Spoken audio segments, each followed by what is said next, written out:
Te whatala whātu le whawhonga angalo tātua tunu u leisi fo ile nei whaopopongo tala fau mai Sāmoa o se mai ilo whawhonga.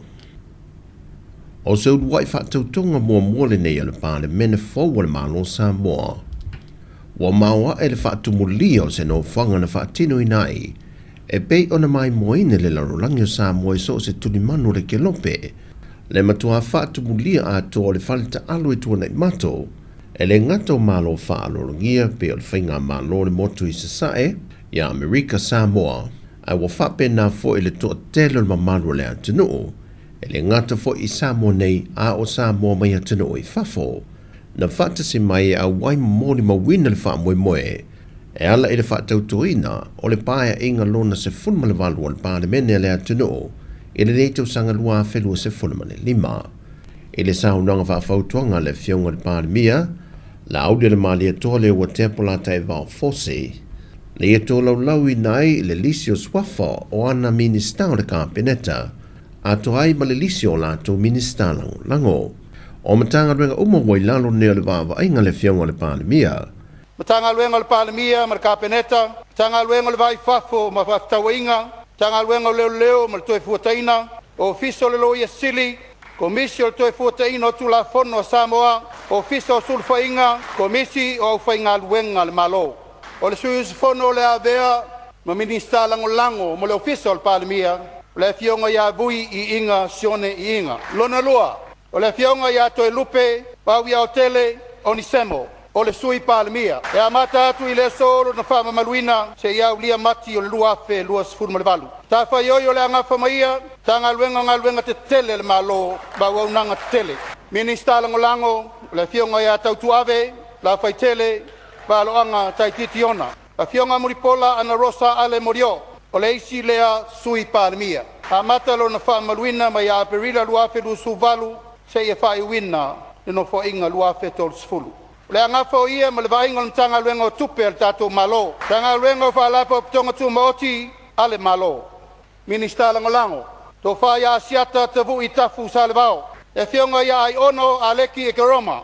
Tanga luenga wa onga talonga. Tanga luenga wa onga manganu. Minista lango le atinganga ma te whai la wina i inga. 5. To whaia fesolai a pulu tu si upu tu inga mala. Ma tanga luenga o wha msinonga. Minista lango sala Paulo tualapoto. Anga seata tanuvasa valelio tanuvasa peto. Tanga luenga o psota inga ma teknolosi. Minista lango le lua sangato karene. To whaia masina lupe le atua vau makesi pisi. Ole matanga luenga o tiute. Minista lango to whaia lavea Solomona Paulo. 7. Anapu te i fuimono. Tanga luenga o siusio manga. Minista lango tau fua Edmund tau fua. Fuimono mai ava tito asafo. Tanga luenga o whatoanga ma whainga whaiva. Minista lango ayolupo tea misa Tony ayolupo. Foaisala lilo tu Ioane, tanga luengo whanua ma la oa whanatula, minista lango tea to ala peato. Se wambuli le tufunga fasitoma, matanga luengo ta longa ma malolonga.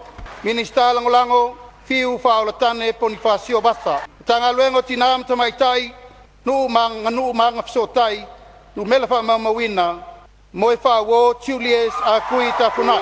Minista lango ti la fono David Hunter. Fata Ryan Schuster. Tala ngwenga pisinisi ala manuia maleipa. Minista lango amituanai malolo tautofi Roma. Va'ao lo fipo. Matanga luenga soifua malolo ina. Minista lango ale vena ale. Wale minista mulimuli. Wale mtanga luenga tupe maua ma ofiso sutusi. Paunga te o matavui. Tala lelei paunga. Mole silfia foi lo tātua tunu. O se teimi mo foi le nei wa fatu to fatasi minista ma minista lango e se mai ele whainga masani sa wai le tele o paia inga fatu a whaia le fatu tongo minista lango ele ofiso le pale mia muri ane o le tua lalo le fionga le pale mia le na kabineta o tutofi fatu pale mene surma le val usoe o tātou o au na le tunu o tātou o mulu vai ale atunu. O tātou o tā bini a Samoa. I o tau alo whangia, ka tātou paia inga nei.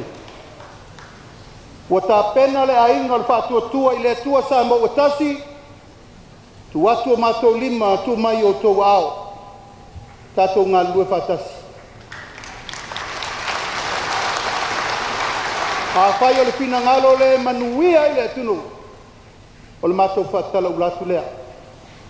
Ala tātou whasolo I tūlanga umma pe ona iai pol ka lame whātātia, a wale manuia o sio tātou patunu. O nisi o mtanga luenga le malona whaafeilo ia lava mōle te mi mō lātou minista ma minista lango I ofisa o lātou mtanga luenga ina ua whaulu whale. E wi o le ua whaamauti no mai le sui ofisa sili o le sui fō maloloina, tanga loa Robert Thompson, le whaifo le whaamai o le dengue fever, e le o mawhai o na te tala I nai le poloa inga, wa saunga le mudu tātua tunu o mai le pui puinga, o le whaamai o le fever pōna hivi.